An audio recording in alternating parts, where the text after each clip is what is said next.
Cricket से जुड़ी तमाम खबरें, वर्ल्ड रिकॉर्ड, आईसीसी रैंकिंग और आने वाली सीरीज के शेड्यूल से बाखबर रहने के लिए सब्सक्राइब करें बी ऑफिशियल चैनल को और दबाएं बेल के बटन को ताकि आप हमारी लेटेस्ट वीडियो सबसे पहले देख सकें। शुक्रिया।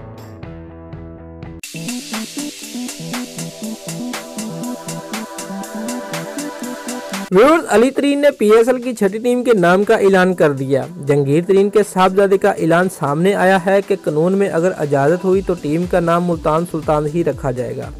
व्यूअर्स, तफसीलात के मुताबिक पाकिस्तान तरीके इंसाफ के रहनुमा जंगीर तरीन के बेटे अली तरीन ने पाकिस्तान सुपर लीग की छठी टीम खरीद ली है।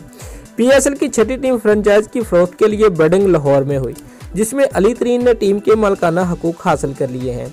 व्यूअर्स, पीएसएल की छठी टीम तकरीबन 73 करोड़ रुपए में फरोख्त हुई।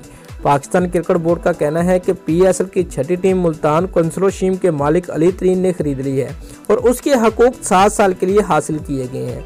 इस हवाले से अली तरीन का कहना है कि इस साल फिर पीएसएल में जनूबी पंजाब की टीम खेलेगी।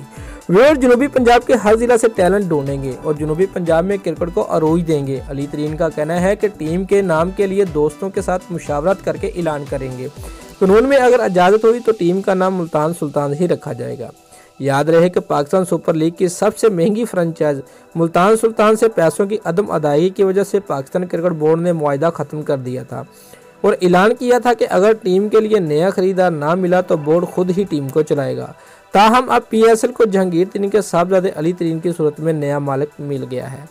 दोस्तों, अगर आपको हमारी ये वीडियो पसंद आई है तो लाइक और कमेंट लाजमी करें और हमारे चैनल को सब्सक्राइब करना मत भूलिए। शुक्रिया।